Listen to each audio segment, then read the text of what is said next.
தென்னாளுடைய சிவனே போற்றி, எந்நாட்டவர்க்கும் இறைவா போற்றி, காவாய் கனகத் திரளே போற்றி, கைலை மலையானே போற்றி போற்றி. எல்லாம் வல்ல சிவனை வணங்கி உலகெங்கும் ஆளும் அத்துணை துலாம் ராசி நண்பர்களுக்கும் உங்கள் ஜோதிடர் ஆய்வாளர் கோவை குருமூர்த்தியின் இனிய வணக்கம். துலாம் ராசி நண்பர்களே, ஜோதிடம் சார்ந்த பல சித்தாந்தங்களை தொடர்ந்து பதிவிட்டு வருகின்றோம். அந்த அடிப்படையில் இன்றைய தினம் நாம் காணக்கூடிய தலைப்பு, துலாம் ராசி நண்பர்களுக்கு சனி பகவானது வக்ர பலன்கள் உங்கள் வாழ்க்கையில் எது போன்ற ஒரு மாற்றத்தையும் எது போன்ற ஒரு முன்னேற்றத்தையும் கொடுக்க போகின்றார் என்பதை எளிமையாக துல்லியமாக நம்ம பார்க்க போகிறோம். நம்ம சேனலை முதல் முறையாக பார்க்குறவங்க நீங்களாக இருந்தால் சப்ஸ்கிரைப் பண்ணிக்கோங்க, பெல் பட்டன் கிளிக் பண்ணி ஆல் ஆப்ஷன் கொடுத்துக்கோங்க. என்னுடைய காணொளிகள் உங்களுக்கு உடனுக்குடனே வந்து அடையும்.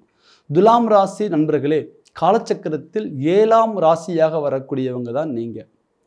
எந்த ஒரு விஷயமாக இருந்தாலும் துல்லியமாக முடிவு பண்ணி துணிச்சலோடு போராடக்கூடியவங்க.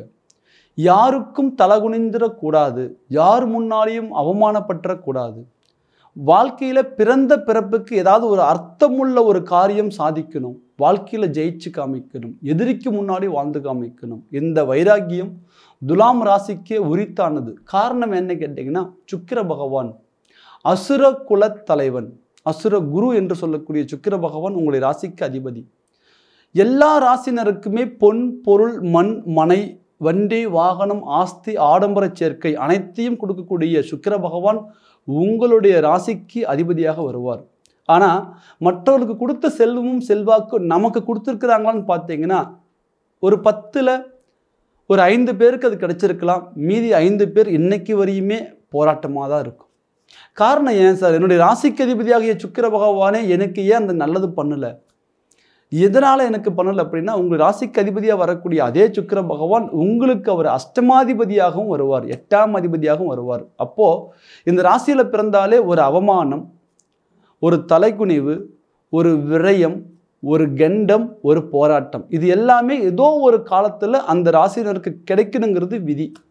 ஸோ அப்போ பார்த்தீங்கன்னா, ஒரு சிலருக்கு எப்போவாவது ஒரு டைம் ஒரு சின்ன சின்ன நெருக்கடிகள் வரும், ஒரு சிலருக்கு வாழ்க்கையே நெருக்கடியாகவே போகும்.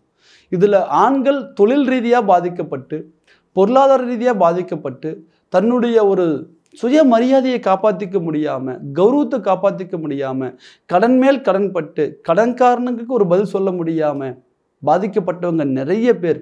சார் நிறைய சம்பாரித்தோம் சார், எல்லாமே எனக்கு கிடைச்சது, ஆனால் ஒரு குறிப்பிட்ட காலகட்டத்துக்குள்ளே எல்லாமே கைவிட்டு போயிடுச்சு, இன்றைக்கி ஒன்றுமே இல்லை, யாரையெல்லாம் நான் நம்பக்கூடாதுனோ எல்லாரையும் நான் நம்பி இன்றைக்கி நான் மிகப்பெரிய ஒரு இழப்பை சந்தித்து இருக்கேன் அப்படின்னு சொல்லக்கூடியவங்க நிறைய பேர். அதே போல் பாருங்கள், பெண்கள் கணவனால் பாதிக்கப்பட்டு, குடும்பத்தால் பாதிக்கப்பட்டு, தன்னுடைய புகுந்த வீட்டில் போய் ஒரு நெருக்கடிகளை சந்தித்து வாழ்க்கையே வாழ்கிறதா வேண்டாமாங்கிற ஒரு சிக்கலில் சிக்கினவங்க குடும்ப ரீதியாக இருக்கக்கூடிய பெண்கள் நிறைய பேர்.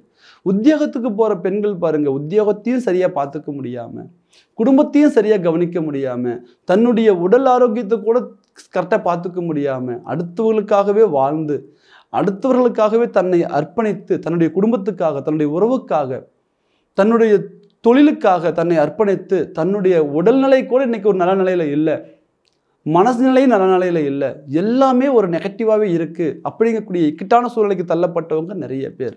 ஒரு பக்கம் அர்த்தாஷ்டம சனி, மறுபக்கம் ஜென்மக்கேது இருந்து இப்போ விலகினார். ஸோ ஆக இந்த ஒரு 3-4 வருஷ காலகட்டமாகவே துலாம் ராசி ஒரு நெருக்கடியில் தான் இருந்துகிட்டு இருக்கே தவிர ஒரு தெளிவான மனநிலையில் இல்லை.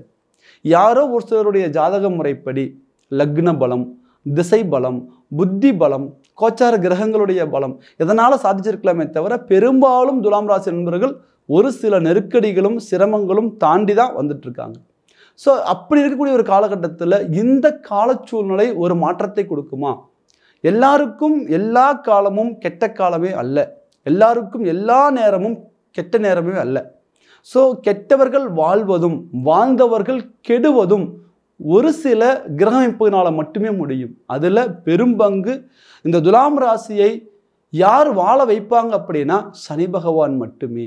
ஏன்னா அவர் 4ஆம் பாவகம் என்று சொல்லக்கூடிய சதுர்த்த கேந்திரத்திற்கும் 5ஆம் பாவகம் என்று சொல்லக்கூடிய பஞ்சம திரிகோணத்திற்கும் அதிபதியாக வருவார். எந்த ஒரு ராசிக்கு 2 கிரகங்கள் 2 ஸ்தானங்கள் சுபகிரகமாக ஒரு கிரகம் அமையுதோ அந்த கிரகம் அந்த ஜாதகனை வாழ வைக்கக்கூடிய கிரகம். 2 சுபஸ்தானங்களுக்கு ஒரே கிரகம் அதிபதியாக வருது அப்படின்னால், ஒரு கேந்திராதிபதி ஒரு திரிகோணாதிபதி 2 ஸ்தானத்திற்கும் ஒரே கிரகம் அதிபதியாக வருதுன்னா அந்த கிரகம் அந்த ஜாதகனை வாழ வைக்கணும் அப்படிங்கக்கூடிய ஒரு விதி உண்டு. ஆக இந்த சனி பகவான் பாருங்க 4ஆம் பாவகத்திற்கும் 5ஆம் பாவகத்திற்கும் அதிபதி. இப்போ அவர் 6ஆம் பாவகத்தில் இருக்கார், சத்ருஸ்தானத்தில் இருக்கார். சார், சனி பகவான் இவ்வளவு சுபத்துவம் பெற்ற கிரகம் அவர் 6ல் மறையிறது சிறப்பா? உங்க ராசிக்கு ஒரு சுபராக இருந்தாலும் கூட இயற்கையில் சனி பகவான் பாவகிரகம். ஸோ அப்போ இயற்கையில் பாவகிரகம் கெட்டவன் மீண்டும் கெட்டிடில் கிட்டிடும் ராஜயோகம் அப்படிங்கிறது சொல்கிறோம். ஸோ அப்போ 6ஆம் பாவகத்தில் சனி பகவான் நிற்பது ஒரு வகையில் தனக்கு சாதகமே தவிர பாதகம் அல்ல. அதையும் தாண்டி அவர் வக்ரகதி அடையும் பொழுது தன்னுடைய சுபத்தன்மையை அவர் ஏற்றுக்கொள்கிறார். அவர் பாவத்தன்மை விலக்கி சுபத்துவத்துக்கு அவர் தள்ளப்படுகிறார். அப்போ எந்த சனி பகவான் நமக்கு ஒரு நெகட்டிவான ஸ்தானத்தில் அமர்ந்திருக்காரோ அவரே இன்னைக்கு சுபத்துவம் நமக்கு பண்ணணும் அப்படிங்கிறது விதி. இதுல பொதுவான ஒரு பலன் என்னன்னு கேட்டீங்கன்னா, சனி பகவானுடைய பார்வை சிறப்பு அல்ல. நின்ற இடம் சுபத்துவம், பார்க்கின்ற இடம் கெடும். அப்போ சனி பகவானது பார்வை பாருங்க, உங்களுடைய ராசிக்கு 8ஆம் பாவகத்தையும் உங்களுடைய ராசிக்கு 12ஆம் பாவகத்தையும் உங்க ராசிக்கு 3ஆம் பாவகத்தையும் பார்க்கின்றார். அப்போ 8 + 12 + 3 இந்த 3 ஸ்தானங்கள்ல 8, 12 அப்படிங்கிறது மிகவும் ஒரு நெகட்டிவான ஸ்தானம், அசுபஸ்தானம் என்று சொல்கின்றோம். 8ஆம் பாவகம் நேர் அசுபஸ்தானம், 12ஆம் பாவகம் என்பது விரயஸ்தானம். இதுல 3ஆம் பாவகம் அரை அசுபஸ்தானம். ஏன்னா இந்த 3ஆம் பாவகத்துல ஒரு சுபத்துவமான காரகத்துவங்களும் உண்டு. இளைய சகோதரம் ப்ளஸ் தைரியஸ்தானம் ப்ளஸ் வெற்றி ஸ்தானம், அதே நேரத்தில் தன்னுடைய முயற்சி ஸ்தானம் என்று சொல்கின்றோம். ஆக ஒரு அரை அசுபஸ்தானமாக தான் 3ஆம் பாவகத்தை ஜோதிடத்தில் கருதுகிறோம். ஆக இந்த 8, 12ஆம் பாவகத்தை சனி பகவான் வக்ரம் பெற்று பார்ப்பது என்பது துலாம் ராசி நண்பர்களுக்கு மிகப்பெரிய ஒரு அற்புதமான கால அமைப்பு. இதுவரையும் உங்கள் வாழ்க்கையில் எவ்வளவு நெகட்டிவான ஒரு சூழ்நிலைகளை சந்திச்சிருந்தாலும் கூட இந்த நேரத்தில் அந்த நெகட்டிவை தாண்டி நீங்கள் பாசிட்டிவாக மாறுறதுக்கான ஒரு கால அமைப்பு உங்களுக்கு உண்டு. ஆக இந்த கால அமைப்பு அப்படிங்கிறது 2025ஆம் ஆண்டு ஜூலை மாதம் 13ஆம் தேதி முதல் நவம்பர் மாதம் 28ஆம் தேதி வரை சரியாக 4½ மாதம். இந்த 4½ மாதம் அப்படிங்கிறது உங்கள் வாழ்க்கையில் மிகப்பெரிய ஒரு மாற்றத்தையும் ஒரு முன்னேற்றத்தையும் கொடுக்கக்கூடிய ஒரு காலகட்டமாக இருக்கும். ஏன்னா நிறைய துலாம் ராசி நண்பர்கள் தொழில் ரீதியாக பல சரிவுகளை சந்தித்து இன்னைக்கு தொழிலே இழந்துட்டேன் சார் அப்படிங்கக்கூடிய சூழ்நிலைக்கு தள்ளப்பட்டவங்க நிறைய பேர். உத்தியோகத்தில் இருக்கிறோம், ஆனால் உத்தியோகத்தில் நிம்மதி இல்லை, உத்தியோகத்தில் ஒரு வளர்ச்சி இல்லை, என்னுடைய திறமைக்கு தகுந்த அந்த ஊதியம் இல்லை, என்னுடைய தகுதிக்கு தகுந்த ப்ரமோஷன் இல்லை. ஸோ இப்படி தள்ளப்பட்டவங்க நிறைய பேர். அதே போல் நிறைய தடவை நம்ம தொழில் ரீதியாக முயற்சி பண்ணுறோம், தொழிலில் ஒரு அப்டேட் பண்ண முடியல. என்கிட்ட ஐடியா கேட்டவங்க, ஸோ என்கிட்ட ஒரு கடன் வாங்கிட்டு போனவங்க இன்னைக்கு நல்ல நிலைமையில் இருக்கிறாங்க, ஆனால் என்னால் அந்த நிலைமைக்கு வர முடியல. இது உங்கள் வாழ்க்கையில் இருக்கும். நீங்கள் பார்த்து உதவி பண்ணவங்க இன்னைக்கு பெரிய லெவல், நீங்கள் பார்த்து வழிகாமிச்சவங்க இன்னைக்கு ஒரு பெரிய லெவலில் இருக்காங்க. ஆனால் இன்னைக்கு நீங்கள் ஏற்றி விட்ட ஏணி மாதிரி, ஏணி பாருங்க மற்றவங்களுக்காக மட்டும்தான் பயன்படும், தனக்காக எந்த ஒரு பிரயோஜனமும் இல்லை.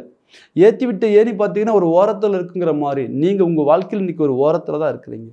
ஸோ இன்னும் பெரிய லெவலில் நம்ம மூவ் ஆன் ஆக முடியல அப்படிங்கிற ஒரு வருத்தம் தன்னுடையக்குள்ளே இருக்குது. நீங்கள் என்ன பொசிஷனில் இருந்தாலும் சரி, இது இல்லை உங்களுடைய பொசிஷன். இதை தாண்டி நீங்கள் பல மடங்கு வளரணுங்கிறது விதி. ஏன்னு கேட்டிங்கன்னா இயற்கையாகவே நீங்கள் போராடி உங்கள் லைஃப்பை மேலே கொண்டு வரக்கூடிய தகுதியை பெற்றவங்க தான் நீங்கள். 8ஆம் பாவகாதிபதி சுக்கிரன் உங்களுக்கு போராடக்கூடிய மனப்பக்குவத்தை துல்லியமாக உங்களுக்கு கொடுத்துருவார். லக்னாதிபதி இல்லையா, ராசிக்கதிபதி இல்லையா அவரு? ஸோ அப்போ இந்த ராசியில் பிறந்தவங்களுக்கு போராட்டம்ங்கிறது ஒரு ஈஸியான ஒரு விஷயம், எளிமையான விஷயம். மற்றவங்கெல்லாம் சவால் நினைக்கிற காரியத்தை நீங்கள் 10 நிமிஷத்தில் முடிச்சுட்டு வந்துடுவீங்க. ஸோ மற்றவங்களுக்காக பாருங்கள், நீங்கள் எஃபெக்ட் போடும்போது உங்களுக்கு எல்லா காரியமும் சாதகமாக நீங்கள் முடிச்சு கொடுத்துட்றீங்க. உங்களுக்குன்னு நீங்கள் முடிவெடுக்கும் போது எதுவுமே இங்கே சாதகமாக நடக்கலை. யோசித்து பார்த்தா வாழ்ந்த வாழ்க்கை யாருக்காக வாழ்கிறோம், நம்ம எதுக்காக வாழ்ந்தோம், என்ன சாதித்தோம், என்ன ஜெயிச்சிருக்கிறோம், என்ன மீதி பண்ணியிருக்கிறோம். ஸோ மற்றவங்களுடைய வாழ்க்கை நிலை என்ன, நம்மளுடைய வாழ்வாதார நிலை என்ன? வெளியில் பார்க்குறதுக்கு ஒரு கௌரவமான வாழ்க்கையாக இருக்குது, ஆனால் உள்ளே பார்த்தா நமக்கே நம்மளை பார்த்தா ஒரு தலைகுனிவாக இருக்குது. ஸோ இவ்வளோ ஒரு நெருக்கடியான நிலைமையிலேயே நம்ம இருக்கிறோம் அப்படின்ட்டு. ஆனால் சமூகத்துக்காக வெளி சொசைட்டிக்காக நம்ம நல்ல வாழ்க்கை வாழ்கிற மாதிரி காமிச்சுக்கிறோமே தவிர உண்மையாக யோசித்து பார்த்தா ஒன்றுமே இல்லை. இதில் பெண்களுக்கு மிகப்பெரிய ஒரு சவால், குடும்ப ரீதியாகவும் பொறுப்பெடுத்துக்கிட்டு தொழிலுக்கும் போய்கிட்டு அங்கேயும் நிம்மதி இல்லாமல் இங்கேயும் நிம்மதி இல்லாமல் கட்டுனதும் சரியில்லை, பிறந்ததும் சரியில்லை, போன இடமும் சரியில்லைங்கிற அளவுக்கு நிறைய போராட்டத்தை தாங்கியவங்க இருக்கிறாங்க. காரணம் என்ன கேட்டிங்கன்னா, இந்த ராசியில் பிறந்தவங்களுக்கு ஒரு எதிர்மறையான ஒரு ஆற்றல் உள்ள ஒரு கணவன் அமைஞ்சிடுறாரு. புரிதல் இல்லாத ஒரு கணவன். மேசராசி இல்லையா, பட்டுன்னு கோபம் வந்துடும் அவருக்கு. 7ஆம் பாவகம் மேசம், மேசத்துக்கு அதிபதி செவ்வாய். செவ்வாய்னா கொஞ்சம் பார்த்தீங்கன்னா கோபம், உக்கிரமான கிரகம். சூரியன் அந்த இடத்துல உச்சம் பெறுவார். இயற்கையிலே பார்த்தீங்கன்னா உங்களுக்கு வரக்கூடிய ஒரு கணவர் கொஞ்சம் கோபக்கார், கொஞ்சம் பிடிவாதம், கொஞ்சம் முரண்பாடு, எதுனாலும் நான் சொல்கிறதான் நீ கேட்கணும் அப்படிங்கிற அந்த ஆர்டர் கொடுக்கக்கூடியவங்க. இல்லை 2 பேரும் ஒத்து போகிற மாதிரி இருந்தால் கூட இந்த கிரகநிலைகள் விடாது.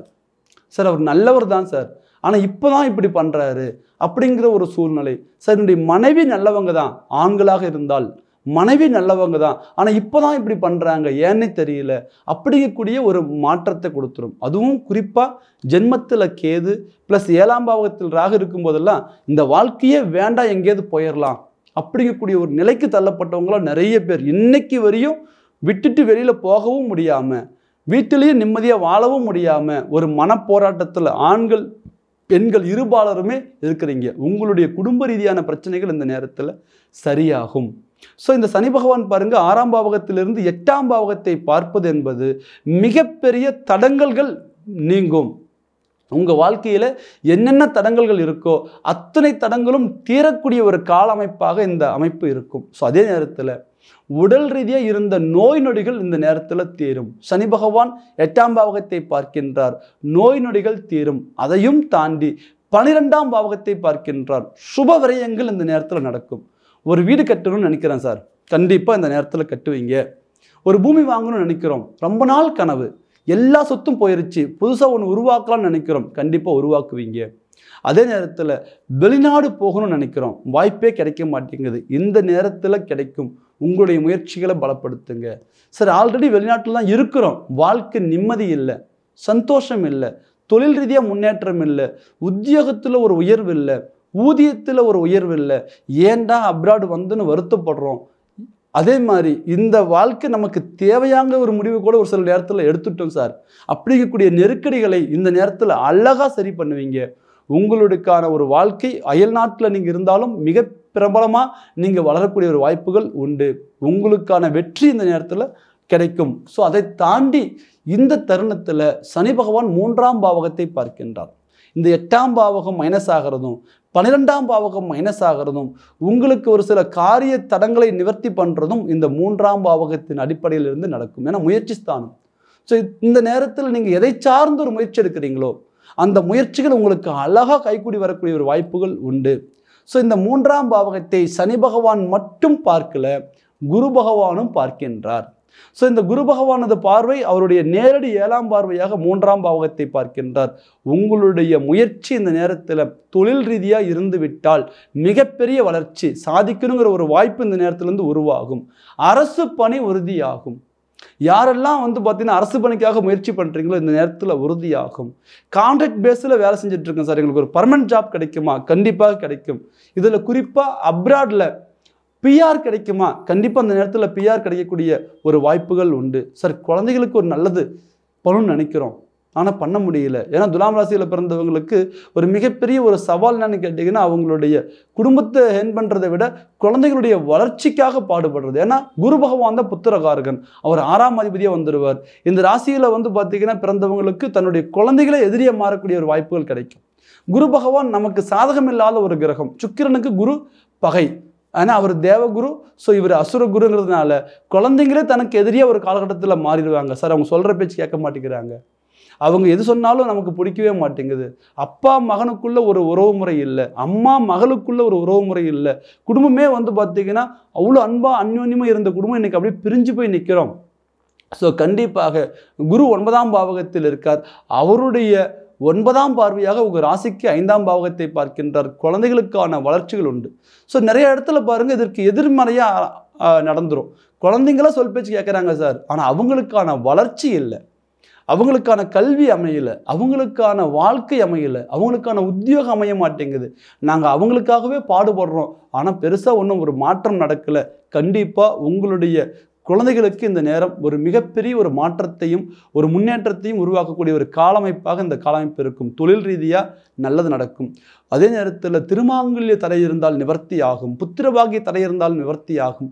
அவங்களுடைய சொத்துக்கள் அவங்களுக்கு கிடைக்கும். அவங்களுடைய சுய முயற்சியால் ஒரு மண்மனை அமைக்கக்கூடிய ஒரு வாய்ப்புகள் அவங்களுக்கு கிடைச்சிடும். ஆக துலாம் ராசி நண்பர்களே, வாழ்ந்த வாழ்க்கையை காட்டிலும் கூட வாழக்கூடிய வாழ்க்கை ஒரு நல்ல வாழ்க்கையாக வாழணும்னு நினைக்கக்கூடிய உங்களுக்கு இந்த சனி பகவானது வக்ர பலன் 80% உங்களுக்கு பாசிட்டிவாக இருக்குது. ஸோ 20% பார்த்தீங்கன்னா நம்மளுடைய ஜாதகமும் சாதகமாக இருக்க வேண்டும். அந்த ஜாதகமும் சாதகமாக இருந்து விட்டால் நீங்கள் 100% இந்த 4.5 மாதத்துக்குள்ள ஏதாவது ஒரு வாய்ப்பில் நீங்கள் சாதிச்சு மேலே வர்றது உறுதி. ஆக இந்த நேரத்தில் நம்ம பார்த்துக்க வேண்டியது நம்மளுடைய சுய ஜாதகம் சாதகமாக இருக்கின்றதா, திசா புத்திகள் சாதகமாக இருக்கின்றதா, ராசிக்கு 6ஆம் பாவகத்தில் உள்ள இந்த சனி பகவான் லக்னத்திற்கு எத்தனாம் பாவத்தில் இருக்கார் என்பதை பார்த்து அதுக்கான ஒரு முடிவை நம்ம எடுக்கணும். அப்படி துல்லியமாக ஜாதகம் பார்த்து தெரிஞ்சுக்கணும் நினைக்கக்கூடியவங்க ஸ்க்ரீனில் தெரிகிற நம்பருக்கு ஃபோன் பண்ணுங்கள். உங்களுடைய முன்பதிவு பதிவு பண்ணுங்கள். உங்களுடைய ஜாதகத்தை வாட்ஸ்அப் மூலம் அனுப்புங்க. உங்களுக்கான பலன் நீங்கள் துல்லியமாக தெரிஞ்சு அடுத்த ஒரு நகர்வை நீங்கள் கொண்டு போவாங்க. கட்டாயம் நீங்கள் சாதிப்பீங்க. துலாம் ராசி நண்பர்களே, அற்புதமான தலைப்பில் மீண்டும் உங்களை சந்திக்கும் வரை உங்களிடமிருந்து விடைபெறுவது உங்கள் ஜோதிடர் ஆய்வாளர் கோவை குருமூர்த்தி. நன்றி, வணக்கம்.